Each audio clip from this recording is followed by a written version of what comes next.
네, 안녕하십니까. 네, 반갑습니다. 자, 오늘 책 피시고요. 예.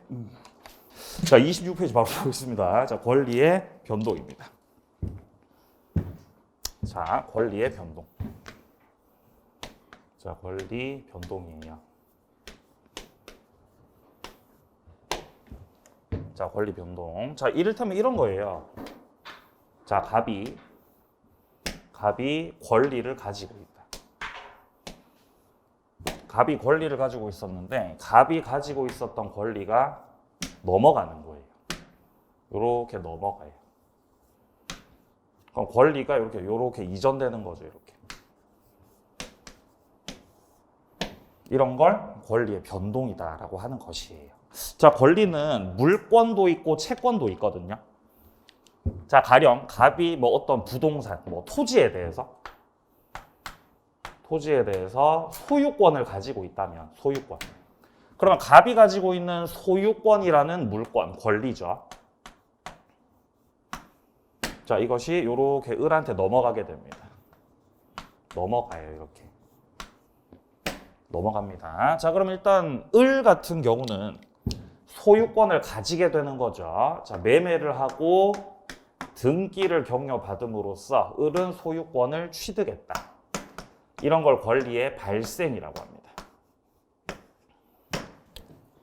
자, 그러면 갑은 소유권이 생겼어요? 없어졌어요? 갑은 없어졌지요? 이런 게 소멸이에요. 소멸.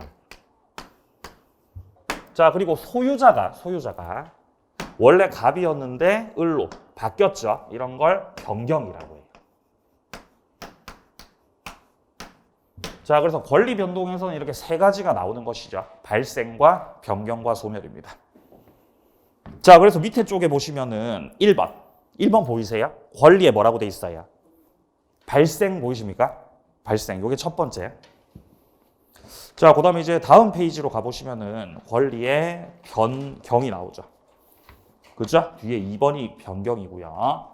자, 그 다음에 28페이지 위쪽 3번이 권리의 소멸입니다. 이렇게 세 가지가 나오는 거예요. 발생과 변경과 소멸. 이 세 가지를 다 묶어서 변동이 되었다. 이렇게 표현하는 겁니다. 권리가 뭐가 됐다고요? 변동됐다는 거죠. 변동. 그죠? 변동됐다. 세 가지 묶은 거예요. 첫 번째가 발생. 그죠? 발생. 두 번째가 변경. 두 번째가. 세 번째가 소멸이에요. 이렇게 세 가지가 나오는 것이에요. 자, 그럼 순서대로 좀 보죠. 자, 순서대로 보면은 자, 첫 번째가 권리의 1번이 발생입니다. 발생.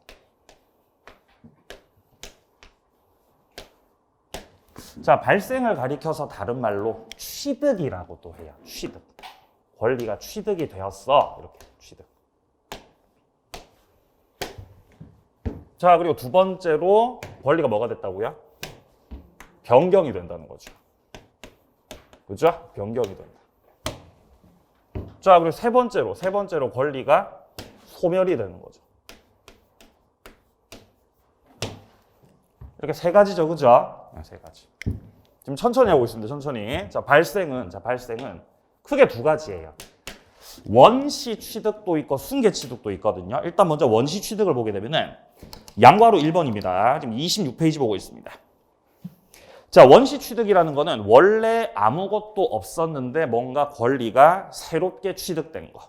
이런 걸 가리켜서 원시 취득이라고 합니다.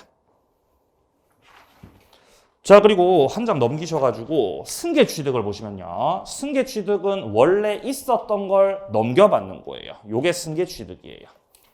그래서 취득은 크게 두 가지가 있는 거예요. 최초로 취득하는 무슨 취득이 있고 원시 취득이 있고, 그죠? 최초로 취득하는 원시 취득이 있고, 있었던 걸 그대로 넘겨받는 무슨 취득이 있고 승계 취득이 있고, 그죠? 이렇게 취득이 몇 가지가 있다 이렇게. 두 가지가 있는 거죠. 원시 취득, 승계 취득. 자, 대표적인 원시 취득이 이런 거예요. 자, 갑이라는 사람이 건물을 신축을 했다. 갑이 건물 새로 지었죠. 건물 새로 지었죠. 갑이 건물 지었어요. 이렇게 건물을 지은 거지. 새로 건물이 지어졌어 이렇게. 그러니까 원래 건물이 없었는데 새로 생긴 거죠. 이런 게 원시 취득이에요. 그러면 갑은 소유자가 되는 거고 요거는 최초로 권리를 취득하는 겁니다. 원시 취득. 자, 그런데 이후에 갑이 신축한 건물을 다른 사람한테 팔면, 자, 을한테 이렇게 매매를 해가지고 을한테 등기해줬다. 그럼 을은 원시 취득이다, 승계 취득이다. 을은 승계 취득이죠. 그죠? 을은 승계 취득. 그럼 현재 건물주가 누구예요? 을이죠. 자, 여기서 을이 이 건물에다가 세입자 받으면, 자, 건물에 세입자 받아가지고 여기에 전세권자가 들어왔어요. 그럼 병이 전세권을 취득한 건 원시 취득이다, 승계 취득이다. 요것도 승계 취득이에요. 맞아요. 요것도 승계 취득을 한 거예요. 을이 갖고 있었던 소유권 중에서 사용수익 처분의 권능 중에서 사용수익의 권능을 넘겨받은 거기 때문에 이것도 승계 취득에 해당됩니다. 자, 근데 여기서 요 승계 취득과 요 승계 취득이 다르죠. 승계 취득은 이렇게 을이 갑으로부터 넘겨받아서 취득하는 소유권 전부를 넘겨받는 이전적 승계 취득이 있고, 그리고 소유권 중에서 권능 중 일부만을 가지게 되는 요런 승계를 설정적 승계라고 하는 거죠. 이렇게 되어 있습니다. 이렇게. 자, 책 함께 확인해 보죠. 자, 일단 원시 취득은 앞에서 봤고요. 승계 취득 보겠습니다. 자, 승계 취득 안으로 들어왔을 때 동그라미 1번 이전적 승계가 있고, 자, 그리고 동그라미 2번에 설정적 승계가 있는 거죠. 자, 이전적 승계라는 거는요, 권리가 다 넘어가는 거예요. 권리가 어떻게 넘어간다고요? 다 넘어가, 다 권리가. 일부만 넘어가, 다 넘어가. 다 넘어가는 거예요, 다 넘어가요. 자, 갑이 어떤 부동산의 소유권을 가지고 있다. 소유권 가지고 있다. 그리고 갑이 을에게 소유권 넘긴다. 요렇게 소유권 넘긴다. 이때 일부만 넘어가는 게 아니라 소유권이 다 넘어간다는 거예요. 그대로 통째로 다 넘어간다는 거죠. 요런 게 이전이에요. 이전. 이전적 승계 혹은 이런 걸 양도라고 합니다. 자, 이런 걸 양도라고 해요. 양도. 자, 근데 반면에 갑이 소유자인데, 갑이 부동산의 소유권을 가지고 있는데 소유권을 통째로 다 을에게 넘기는 것이 아니고, 여기다가 저기 병이 저당권 설정받은 것처럼 을이 전세권 설정을 받든지 아니면은 저당권 설정을 받게 되면은 이건 소유권이 넘어가요. 제한물권 설정된 거예요. 제한물권이 설정된 거죠. 이런 승계를 이전적 승계라고 설정적 승계라고. 설정적 승계. 이런 걸 설정적 승계라고 하는 거예요. 그래서 위쪽에 이전적 승계 같은 경우는 소유권을 을한테 다 넘겨버렸기 때문에 갑은 소유권 갖고 있어요? 소유권 없어졌어요? 소유권 없어졌지. 소유권 어디 갔어요? 여기 있네. 넘어간 거죠, 그죠? 여기서는 소유권이 다 넘어간 게 아니고 요렇게 제한 물권들만 설정된 거기 때문에 소유권 없어졌어? 안 없어졌어? 안 없어져요. 갑이 갖고 있다는 거죠. 그래서 이전적 승계랑 설정적 승계가 다릅니다.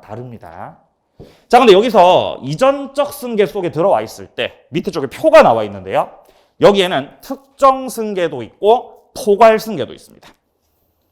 자, 이전적 승계 속에는 또 무슨 승계가 있다고요, 지금? 특정 승계가 있고, 그리고 포괄 승계가 있다는 거죠. 자, 특정 승계 같은 경우는 매매를 말해요. 매매. 원인이 하나고 넘어가는 권리도 하나고 매매가 대표적입니다. 자, 반면에 포괄승계는 상속이에요. 상속이 대표적이에요. 원인 한 개고 권리가 여러 개가 포괄적으로 다 넘어갑니다. 자, 그래서 특정 승계를 보게 되면 개개의 권리가 개개의 원인에 의해서 취득이 되는 거. 원인 하나, 넘어가는 권리도 하나. 자, 반면에 밑에 칸에 나오는 포괄승계 같은 경우는 하나의 원인에 의해서 권리가 한 개만 넘어가는 게 아니라 다 넘어가는 거다. 그 대표적인 게 상속이죠, 상속. 그죠? 예. 자, 그리고 회사의 합병도 있죠, 회사의 합병, 그죠? 회사가 합병이 된 거죠, 회사. 회사를 인수해버린 거죠? 인수해버린 거죠. 회사 왜 인수하죠? 힘들어가지고 이제 인수를 하는 거죠, 회사를. 그러면 그 회사의 재산만 넘어와요? 빚도 다 넘어와요? 빚도 다 넘어오는 거예요, 빚도 다. 원인 한 개인데 권리 여러 개 다 넘어오는 거죠. 그죠? 포괄승계라는 거죠. 자, 밑으로 설정적 승계입니다. 자, 여기는 제가 두 가지 말씀드렸죠. 전세권 설정과 저당권 설정이에요. 자, 요까지가 취득이었습니다. 자, 그 다음에 이제 변경으로 갑니다. 자, 변경은요, 세 가지가 있어요. 첫 번째가 주체 변경, 내용의 변경, 작용의 변경입니다.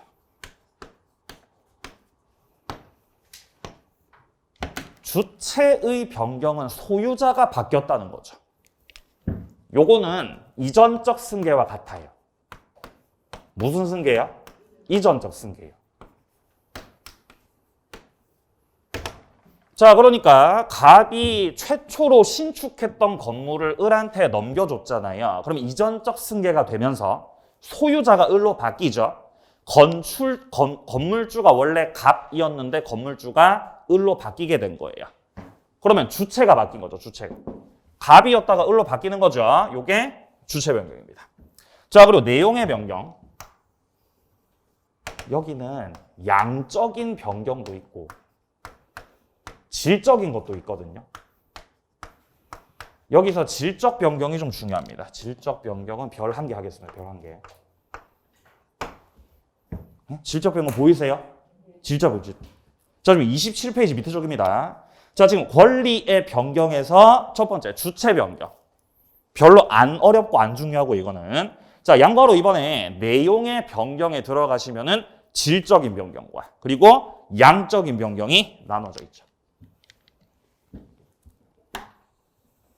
자, 질적인 변경은 이런 거 말하는 거예요. 질적 변경.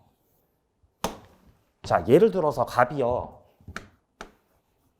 을하고 매매 계약을 했어요. 이렇게 매매 계약을 한 거지.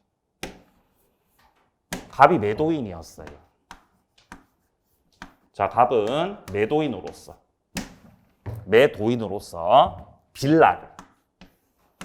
빌라를 팔겠다 그랬고 을은 매수인으로서 빌라를 사겠다고 한 것이에요. 그럼 갑은 빌라를 받는 사람이에요? 빌라 넘겨줘야 돼요? 넘겨줘야 되죠. 빌라를 넘겨줘야 되는 게 빌라에 대해서 갑이 인도 채무를 지고 있다는 거죠.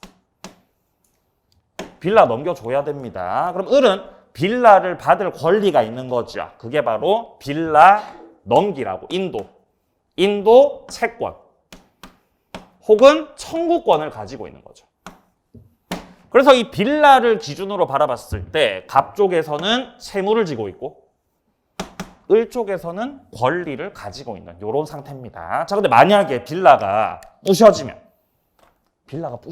붕괴가 됐다는 거. 빌라 붕괴가 이렇게.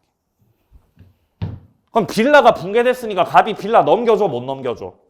못 넘겨주죠. 불능이 됐죠, 불능이. 인도 채무가 모습을 바꿔요.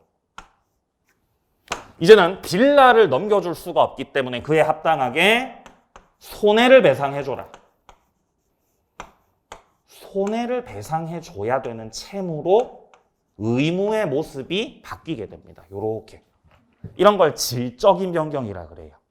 그럼 원래 을은 빌라를 넘겨달라고 청구할 수 있었잖아요. 요것도 모습을 바꿔요. 무슨 청구권으로 바뀐다? 손해배상 청구권으로 바뀌는 거죠. 그래서 의무도 모습을 바꾸고 채권도 권리도 모습을 바꾸는 것이에요. 양적으로 바뀌었어요? 질적으로 바뀌었어요? 질적으로 바뀌었다는 거죠. 이런 걸 질적인 변경이라고 합니다. 자, 근데 양적인 변경은 이런 거예요. 양적 변경. 양. 자, 아까 전에 갑이 소유자인데 여기다가 전세권이나 저당권을 설정했다는 거죠. 그러면 소유권이라는 거는 목적물에 대해서 사용도 할 수 있고 수익도 낼 수 있고 처분도 할 수 있거든요. 자, 근데 이 권능들 중에서 이렇게 전부 다 넘겼다, 일부만 넘겼다, 일부만 넘긴 거예요. 여기다가 전세권 설정이 된 거라면은 사용수익 처분의 권능 중에서 사용수익의 권능을 전세권자한테 넘긴 겁니다. 그럼 사용수익 권능이 이제 넘어갔으니까 소유권이 팽창해요, 소유권 쪼그라들어요? 쪼그라드는 거예요. 이게 양적인 변경이에요. 아니면 저당권 설정을 한 거라면은 여기서 처분의 권능만 이렇게 쏙 넘기는 거예요. 그럼 처분의 권능이 또 없어진 거지. 그럼 양적으로 쪼그라드는 거죠. 이게 양적 변경이에요.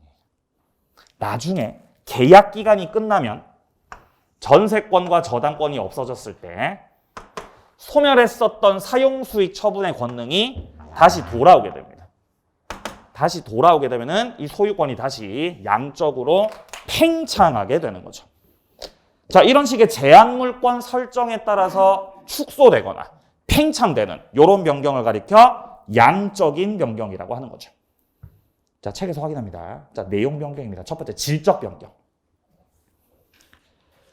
자, 첫째 줄 오른쪽에 물건 인도를 목적으로 했던 채권이 손해배상 채권으로 바뀌었죠. 이해되십니까?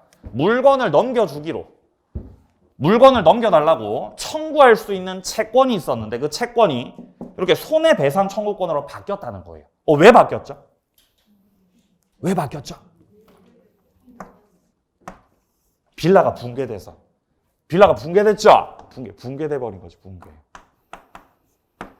붕괴가 됐으니까 빌라를 넘겨줄 수가 없게 된 거죠. 이게 이제 불능이 된 거거든요.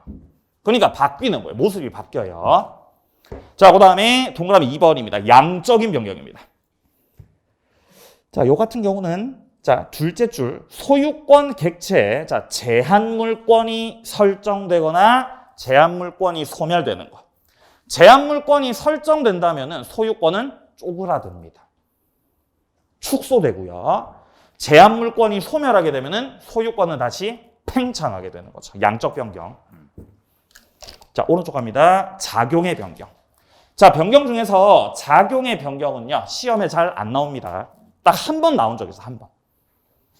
임차권의 대항력 취득과 그리고 저당권자 순위가 승진하는 거. 두 가지가 있습니다.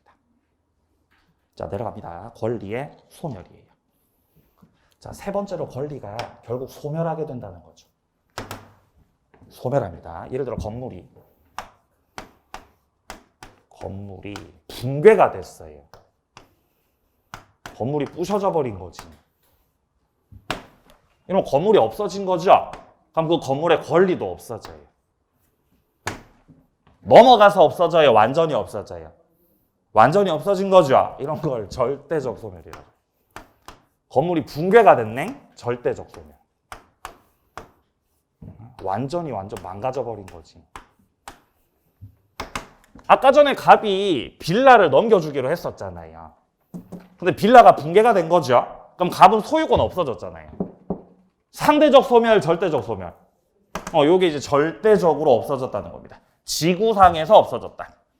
자, 근데 만약에 이 건물을 붕괴됐던 것이 아니라 이 건물을 매각했다면, 다른 사람한테 넘긴 거라면은 넘겨서 없어진 거죠. 이런 소멸을 무슨 소멸이라고? 상대적 소멸이라고 하는 것이. 상대적 소멸. 자, 그래서 건물 매각은요, 요 상대적 소멸 같은 경우는 역시 이전적 승계와 궤를 같이 합니다.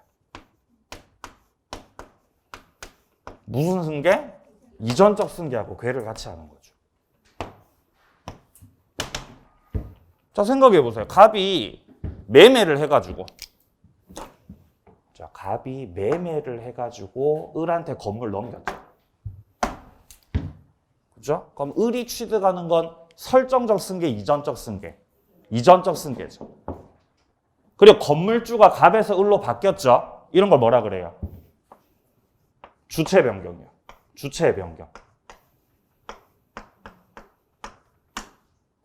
그리고 건물을 을한테 넘겼기 때문에 을은 취득했지만 갑은 소멸된 거죠. 이런 소멸을 절대적 소멸이라고 상대적 소멸이라고 상대적 소멸이라고 하는 거예요.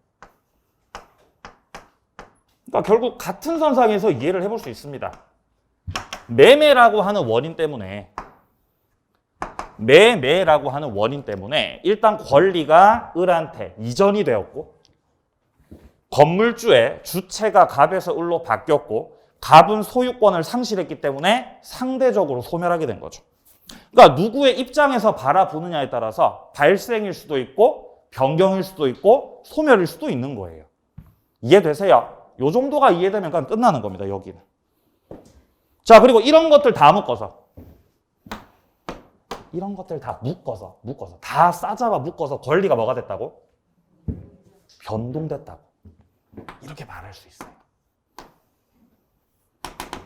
그죠? 발생과 변경과 소멸 다 묶어서 뭐라고 한다고요? 권리가 뭐가 됐다고? 변동이 됐다는 거죠. 변동.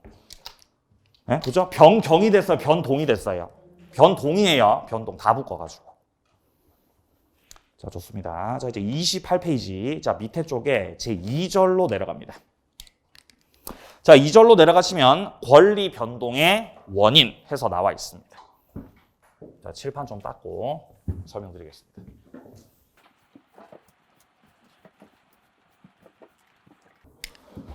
자, 금세계라고 왔습니다. 자, 보겠습니다. 자, 가령 청약과 승낙, 의사표시가 합치가 됐다. 그러면 매매가 만들어져요.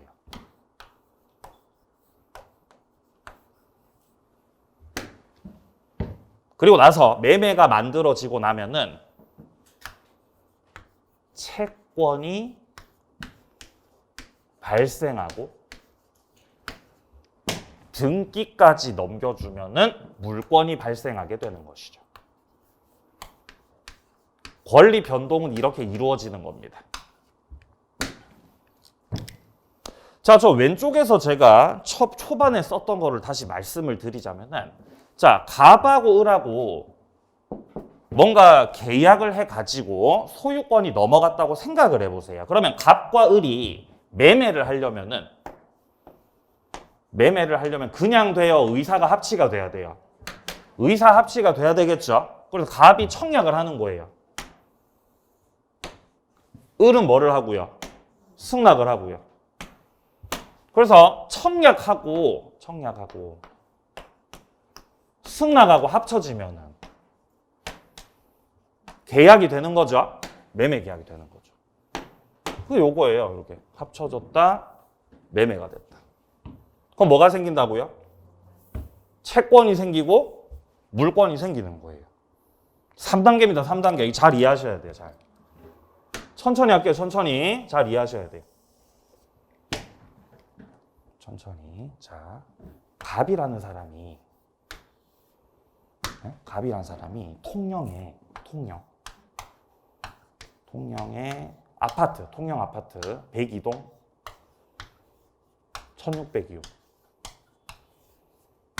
소유하고 있었어요. 그리고 그 아파트에 세입자가 있었던 거지, 세입자가.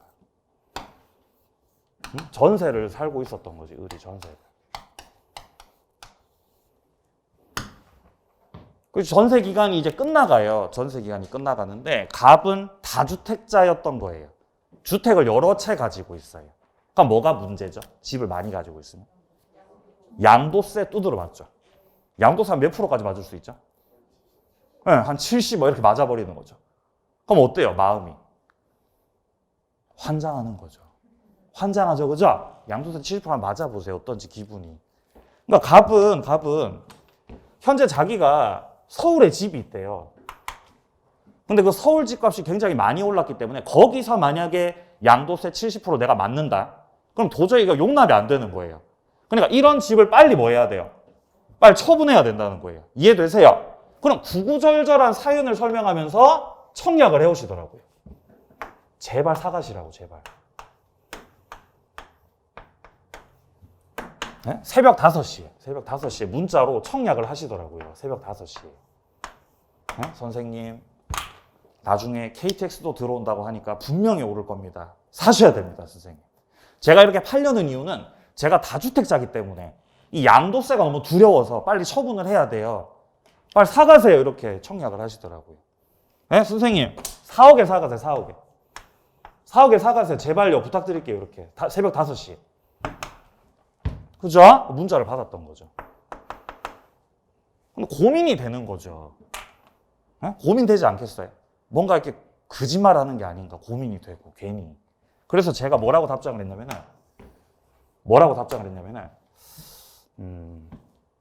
3억 5천이요. 3억 5천에 살게요. 이렇게 한 거예요. 그럼 깔끔하게 승낙했어요? 변경을 가했어요? 변경을 가해서 승낙한 거예요. 변경을 가해서 승낙하면 이걸 뭘로 보죠? 새로운 청약으로 봐요.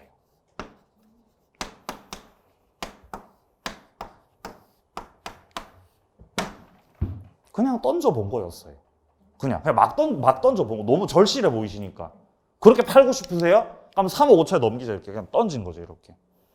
그랬더니 뭐라고 답장 온지 아세요? 오케이. 에? 오케이라고 이렇게. 새롭게 청약했는데 갑이 다시 뭐 한 거죠? 승낙을 한 거예요. 그럼 계약 성립이 된 거죠? 얼마의 계약 성립된 거예요? 3억 5천 성립된 거예요, 지금. 자, 그럼 결국 갑과 을 사이에 청약과 승낙의 의사 합치가 된 거죠. 의사가 뭐가 됐다고요? 의사 합치가 된 거예요, 의사 합치가. 얼마의 의사 합치가 됐어요? 3억 5천에 3억 5천.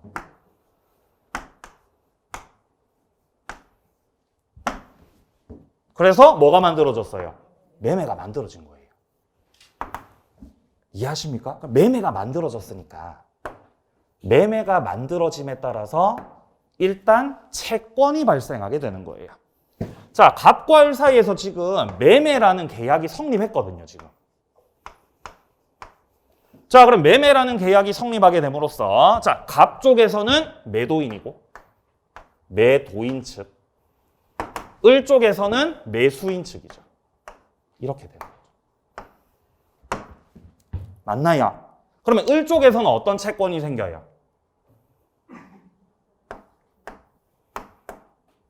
아파트 나한테 인도시켜라. 인도를 청구할 수 있죠. 이게 을의 물권이에요? 채권이에요? 채권이에요. 그럼 을은 물권을 취득했어요? 채권을 취득했어요?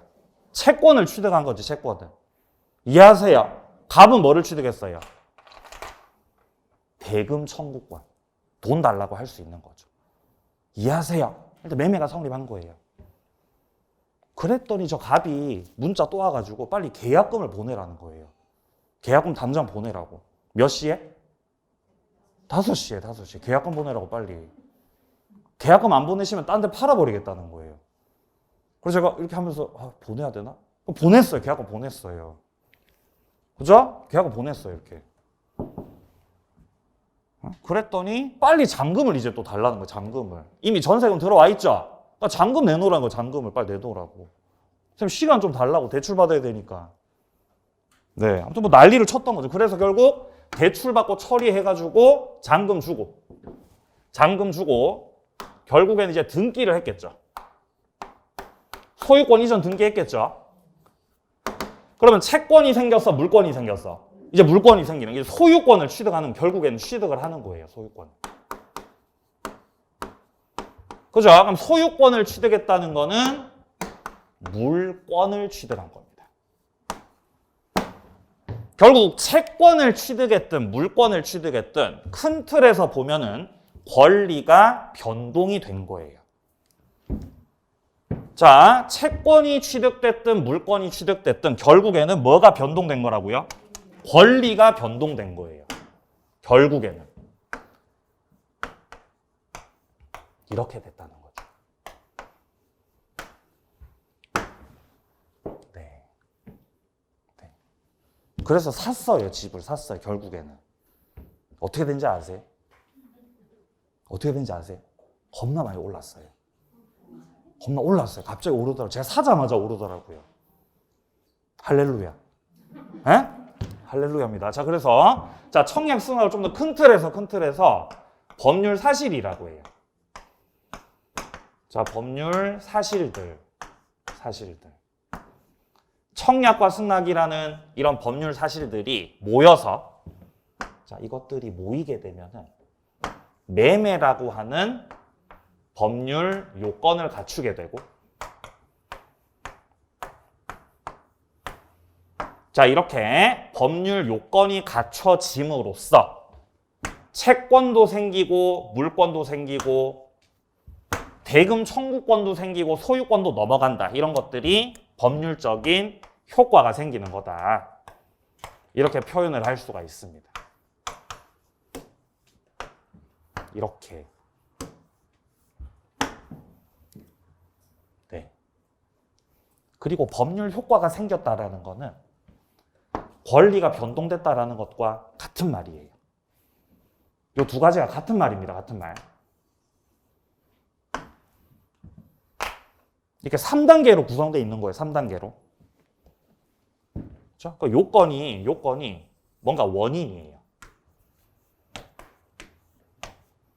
그럼 요건이 원인이면 효과가 뭐가 되는 거죠?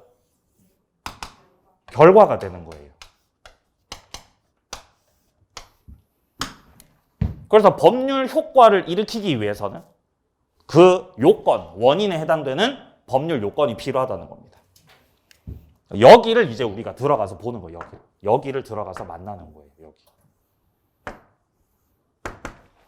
그죠? 여기를 1편 민법 총칙에서 우리가 만나게 되는 거예요. 그리고 효과가 생긴다. 채권을 취득했다. 물권을 취득했다. 이런 거는 2편과 3편. 물권법하고 채권법에서 또 중점적으로 다루게 됩니다. 자, 어쨌든 제가 이제 말씀드리고 싶은 거는 연결돼 있다는 거예요. 1편, 2편, 3편, 4편 민법의 내용들이 유기적으로 다 이렇게 큰 틀에서는 연결이 되어 있다. 자, 보겠습니다. 28페이지입니다. 자, 보시면 밑에 중간에 요 보시면 이제 박스가 나와 있는데 법률 사실들 이것들이 모여요.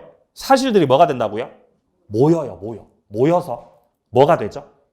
요건이 돼요. 요건. 그래, 요건을 갖추게 되면은 그에 따라서 뭐가 생긴다? 효과가 생긴다는 거죠. 이렇게 이루어져 있습니다. 이렇게. 자, 다음 페이지로 가보죠. 자, 29페이지입니다. 양괄호 2번. 양괄호 2번. 단락 둘째 줄. 예를 들어 갑이 부동산을 을에게 1억에 팔겠다고 의사표시했어요. 팔겠다고 의사표시 청약을 했죠. 그리고 을이 여기에 대해서 알겠어, 내가 매수할게, 내가 살게 라고 의사표시 승낙을 했다는 겁니다. 그러면 청약과 승낙의 의사표시가 합치가 된 거죠. 그럼 뭐가 만들어진다? 매매가 만들어져요. 매매가 만들어졌다를 조금 더 큰 틀에서 표현하면 뭐라고 할 수 있다? 법률 요건이라고 할 수 있습니다. 자, 그리고 이에 따른 그의 효과로서 갑은 소유권 이전 의무, 그리고 대금 청구권, 을은 대금 지급 의무, 소유권 이전 청구권. 지금 갑과 을이 둘 다 채권 채무가 생긴 상황이에요. 이걸 큰 틀에서 봤을 때 법률 뭐라고 한다? 효과라고 할 수 있습니다. 법률 효과. 이렇게 3단계로 구성되어 있어요. 좋아요. 자, 밑으로 내려가세요. 네모 2번 법률 사실입니다. 자, 법률 사실은 요건을 만들기 위한 개개의 요소들을 법률 사실이라고 해요. 별로 안 중요해요. 별로 안 중요해요. 안 중요해요. 그럼 안 중요하니까 공부를 해요? 공부하지 말아요? 안 중요하니까. 해야 돼? 하지 말아야 돼? 하지 말아야 됩니다. 하지 말아야 됩니다. 하지 말아야 돼. 만약에 시험에서 출제가 되지 않는 부분이더라도 다른 파트와의 어떤 연계점과 논리의 연결을 위해서 필요하다면 당연히 해야 되겠죠. 근데 그렇지 않아요. 그렇지 않기 때문에 과감하게 갖다 버린다는 거죠. 자, 근데 시험에 나오는 것만 짚습니다. 지금 밑에 쪽에 도해가 나와 있어요. 법률 사실에 대한 도해가. 용태도 있고 사건도 있죠. 자, 그리고 용태로 들어가 보면은 외부, 내부로 나뉘고 뭐 계속 쭉쭉쭉 들어가다 보면은 중간에 준법률행위라는 게 있습니다. 보이십니까? 준법률행위. 얘만 보면 돼요.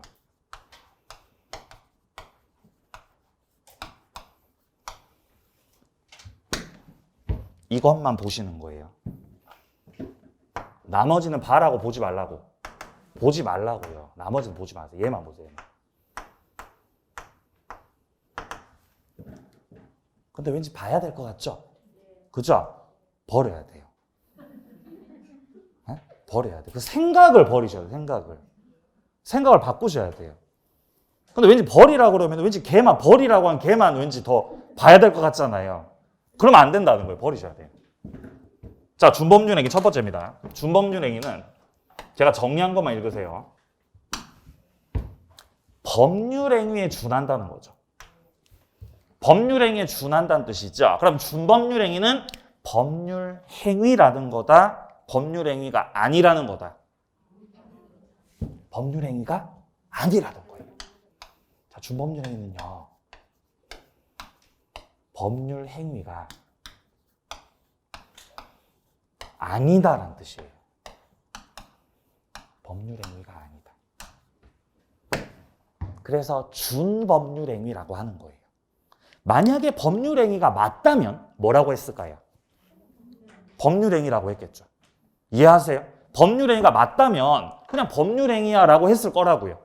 근데 법률행위가 아니니까 준법률행위라고 표현하는 거예요. 자, 그러면 법률행위가 아니다. 그럼 뭡니까? 법률 규정이에요. 준법률행위는 법률 규정에 해당됩니다. 자, 따라서 준법률행위는 법률 규정이기 때문에 당사자 의사대로 효과 생긴다. 법의 규정대로 효과 생긴다. 규정대로 효과 생겨요.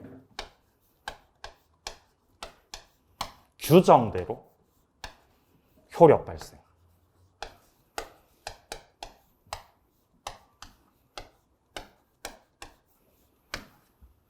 자, 그리고 세 번째입니다. 준법률행위에는 어떤 게 있느냐? 세 번째, 종류.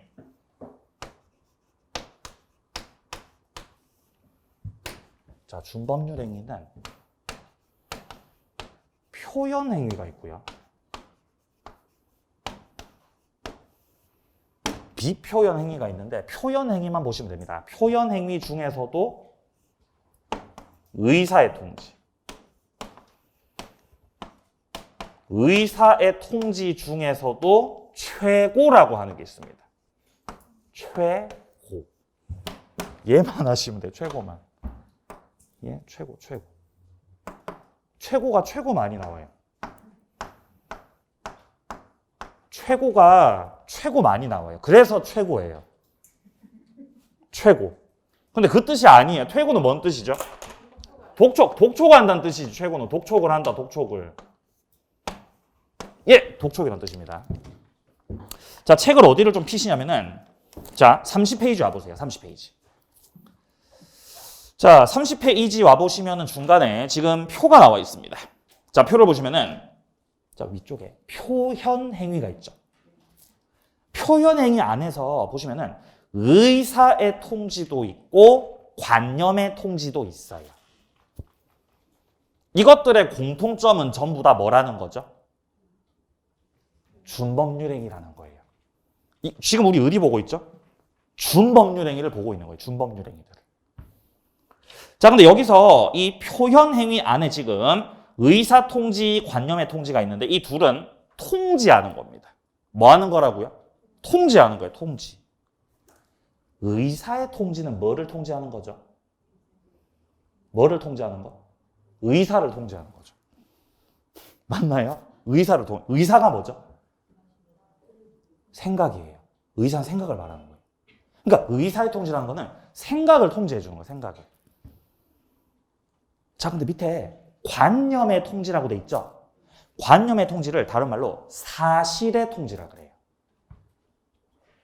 따라서 관념의 통지는 뭐를 통지하는 거다? 사실을 통지하는 거예요. 자, 그래서 의사의 통지는 생각을 통지하는 거고, 관념의 통지는 뭐를 통지하는 거고? 사실을 통지하는 거예요. 안 어렵지요? 자, 의사의 통지는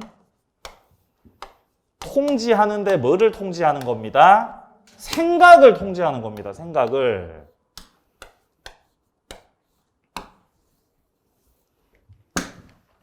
자, 그런데 관념의 통지는 생각을 통지하는 게 아니고 뭐를 통지하는 겁니다? 사실을 통지하는 거예요.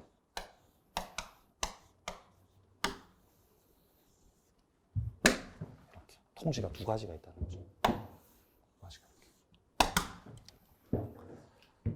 네. 와이프가 무슨 글램핑장을 예약을 해놨다면서 저한테 오라는 거예요. 네? 저 이제 막 강의 끝나고 이제 집으로 가고 있는데 여보 나 지금 글램핑장에 있으니까 그걸로 오래요 저한테. 네? 그때 시간이 새벽 한 1시 다 돼가는 시점이었어요. 너 언제 거기 갔냐 이렇게 하니까 그냥 심심해서 애들 데리고 나왔다고. 네? 와이프가 지금 어디 있다고요? 네? 글램핑장에 있다는 거죠. 날씨 추워 죽겠는데 지금. 네? 여기 있다고 여기. 그 어딘데? 고성이래 고성. 고성에 있대요. 고성 공룡나라 아시죠? 거기에 있다는 거기에. 빨리 오라고. 빨리 와. 일로 와. 이렇게. 그래서 제가 차민혁이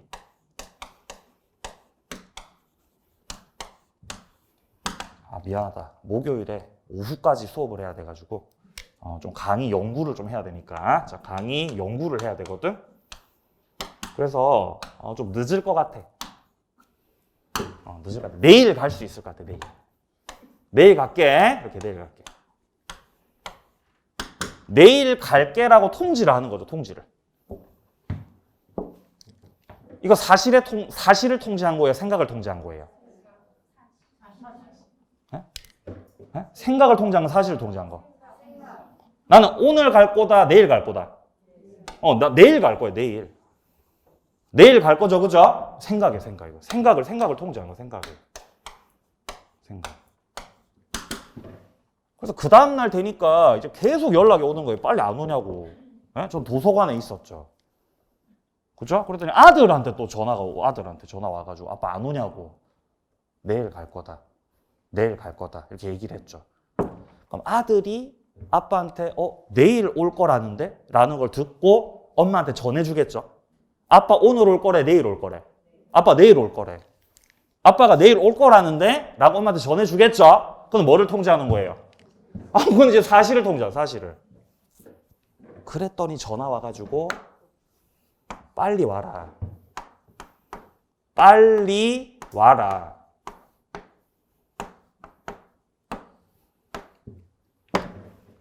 빨리 안 오면은 용돈을 삭제시켜 버릴게. 이게 지금 뭐 하는 거죠? 이게 독촉을 하는 거죠, 독촉을. 그럼 빨리 안 오면 용돈을 내가 삭제시켜 버릴게. 라고 하는 건 사실의 통지요? 생각의 통지요? 생각을 통지하는 거예요. 이게 최고예요. 이게 뭐라고요? 최고. 최고라는 거지, 최고. 따라서 최고는 의사의 통지에 들어갑니다. 관념의 통지에 들어갑니다. 여기에 최고가 최고가 여기에 들어간다는 거예요. 그걸 아셔야 돼, 그거를요. 이 독촉을 한다는 거는 생각을 알려주는 거예요. 너 빨리 안 오면 용돈을 내가 삭제시켜 버릴게. 이렇게. 그죠? 그럼 당연히 답을 해요, 답을 안 해요? 답을 안 했던 거예요. 최고를 했는데 답장을 안 하신다라는 거는 가겠다는 거다, 안 가겠다는 거다, 빨리. 안 가겠다가 되는 거예요. 폰 꺼버리고 계속 책을 보고 있는 거죠. 안 가겠다고. 그래서 최고했을 때 답을 안 한다라는 거는 거절의 의사표시를 담고 있습니다. 거절. 자, 이게 무권 대리에도 나오거든요. 조금만 하고 쉬겠습니다. 조금만 하고 힘내세요. 조금만 더 볼게요. 조금만.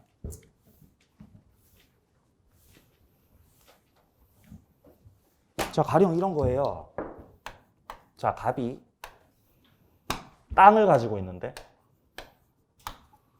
갑이 땅 가지고 있는데 갑의 땅을 손자가 서류 위조해서 위임장 조작해서 자, 위임장을 조작을 해가지고 이 조작한 위임장을 토대로 해서 다른 사람한테 할아버지 땅을 그대로 다 팔아버렸다. 매각을 해가지고 등기를 다 넘겨버렸다. 나중에 할 거지만 이런 걸 무권 대리라 그래요. 무슨 대리라고요? 무권 대리. 무권 대리 행위를 한 거예요. 무권 대리는 일단 무효지만 상대방 측에서 본인한테 최고할 수 있어요. 추인할 건지 말 건지 결정하라고 최고할 수 있어요. 빨리 답장을 하시라는 거죠. 추인할 거에 말 거에 최고. 여기서 할아버지가 답을 안 하신다는 거예요. 추인을 한다는 거다, 추인을 거절한다는 거다. 거절로 간주돼요. 거절하는 걸로 간주가 되는 거예요.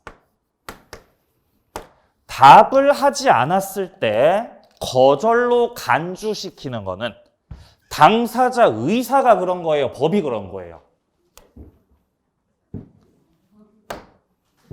법이 그런 거예요. 최고했을 때 답을 안 하면 거절로 간주한다라고 규정해놨어요. 자, 한 번 더. 최고를 받았는데, 독촉을 받았는데 답장을 하지 않았어. 그러면 거절로 간주하겠다고 법에서 규정을 해놨어요. 그래서 준법률행위는 법률행위다, 법률 규정이다. 이거 규정이라는 거예요, 규정. 네. 자, 그래서 의사의 통지 안에 최고가 들어가 있다. 요 정도 잡으시면 되겠습니다. 자, 조금 쉬었다가 이어서 들어가도록 하겠습니다.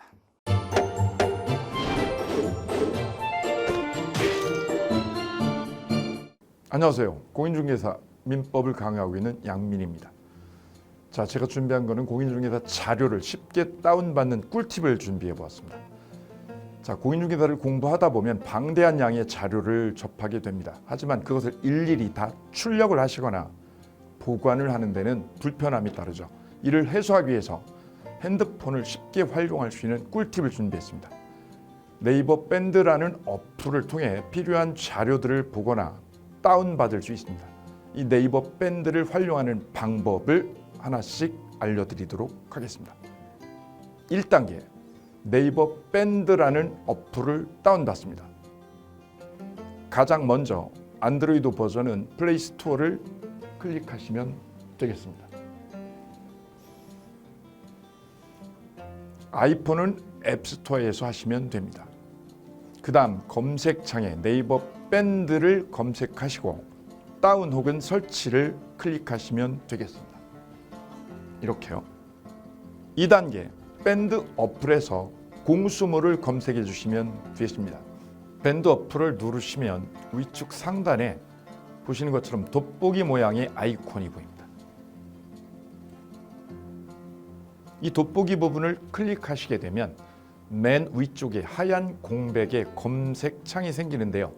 이곳을 눌러서 공수모 이 세 글자를 쳐주시면 되겠습니다. 3단계는요. 해당 공수모 밴드를 들어가 주시면 됩니다. 이 밴드는 공인중개사를 공부하시는 수험생들을 위한 밴드입니다. 수험생들을 위한 시험 정보나 자료가 업로드되어 있어서 공부를 할 때 활용할 수 있는 밴드입니다. 보시는 것과 같이 강의와 관련된 공지사항이나 최신 자료가 다양하게 제공되고 있습니다.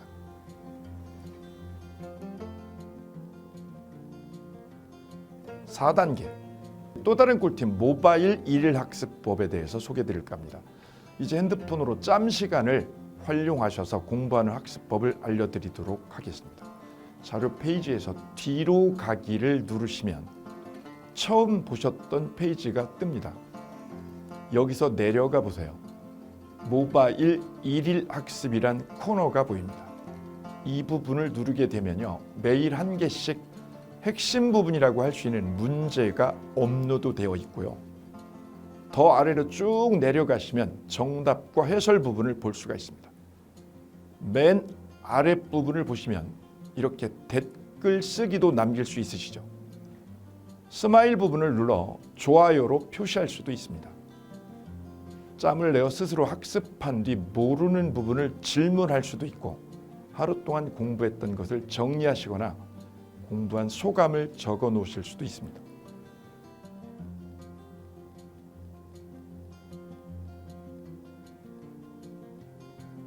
지금까지의 과정과 같이 공수모 밴드에 가입하신다면 다채롭게 업데이트되는 양질의 최근 자료들을 접하시고 활용할 수 있습니다. 꼭 가입하셔서 좋은 자료 많이 활용하시기 바랍니다.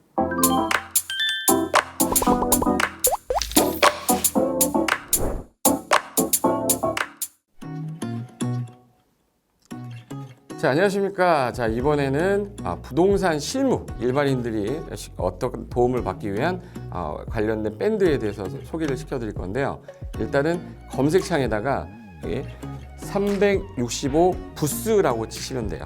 365 부스인데 365일 부동산 스터디라는 밴드예요. 네이버 밴드인데 요 365 부동산 스터디라는 밴드 일단 이거 클릭하시면 현재는 이제 4만 명 정도 되는 밴드인데요. 우리가 일반인들이 어떤 부동산 정보를 습득하는 데 있어서 이 정보를 얻기가 되게 쉽지가 않습니다. 내가 어딘가를 찾아본다고 해서 잘 찾을 수 있는 것도 아니고 어떤 전문가들이 하는 말들이 이 친밀성이 있는 건지 아닌지에 대해서도 우리가 잘 믿을 수가 없는 거기 때문에 그런 정보를 그래도 좀 손쉽게 찾아볼 수 있게끔 저희 이제 이 밴드에 구성된 전문가들이 정보를 좀 제공해 주는 거기 때문에 아마 유용하게 활용할 수 있을 거고요. 내가 부동산 중에 토지를 좀 알고 싶다 또는 상가를 좀 알고 싶다 또는 나는 내 집 마련을 위해서 청약이 좀 궁금하다. 근데 그게 솔직히 어디 가서 물어보거나 어떤 정보를 찾기 쉽지 않아서 그것 때문에 만들어진 밴드라고 보시면 돼요. 그래서 365일 내내 부동산을 어떤 공부한다는 취지로 밴드에 들어오셔서 질의응답도 하시고 궁금한 사항에 대해서 예를 들어 문의하시면 저희가 관련된 정보를 또 제공해주는 그런 밴드라고 보시면 되겠습니다. 어떤 밴드냐면 한번 보시면은 지금 현재는 공지사항이 제일 먼저 나올 건데요. 이 공지사항은 기존에 있던 오프라인이 어떤 강좌가 있으면 그 강좌에 관련된 거 세미나라든지 그래서 평소에 이제 우리가 이제 접하지 못했던 강의들 있죠. 이렇게 진행이 된다라는 거 공지를 좀 하는 그런 내용들이고요. 하나 좀 더 올리면 자 이제 우리 교수님이에요. 교수님 중에 상가 교수님이 최근에 예를 들어서 법이 바뀌었어요. 법이 바뀌게 되면 최근에 바뀐 법이 이런 바뀐 법이 있으니 중개업을 한다거나 투자를 할 때 좀 유의해서 알아보시면 좋겠습니다라는 거를 올려놓을 거예요. 기존에 올려놓은 자료가 있으면 또 찾아보시면 되는 거니까 이렇게 해서 계속 밴드에서 소식을 받으시면 실전에 굉장히 도움을 많이 받을 거라고 예상합니다. 부동산 관련된 내용 중에서 하나 더 보시면 이제 랜드프로에서 직접 우리 프로그램 만들고 있어요. 그래서 부동산 까발리기, 부동산 부티크 이런 TV 관련돼서 부동산 팁 있죠. 예를 들어서 청약을 받아야 되냐 말아야 되냐, 지금 강남권 아파트를 투자해야 되냐 말아야 되냐 이런 정보를 쉽게 여러분들이 접하지 못하기 때문에 그런 관련된 것들을 시대에 맞게 흐름에 맞게 부동산 시장이 이제 요동치면 내가 지금 집을 팔아야 되냐 사야 되냐 그런 것들에 대해서 신속하게 정보를 들을 수 있는 밴드니까 시간이 나실 때마다 자주 들어오시고 저도 자주 들어와서 좋은 정보 남겨드릴 테니까 자주 들어오시기 바랍니다. 저는 부동산 공법하고 부동산 토지 투자를 강의하는 고상철이었습니다. 자주 밴드에서 뵙도록 하겠습니다. 자, 수고하셨습니다.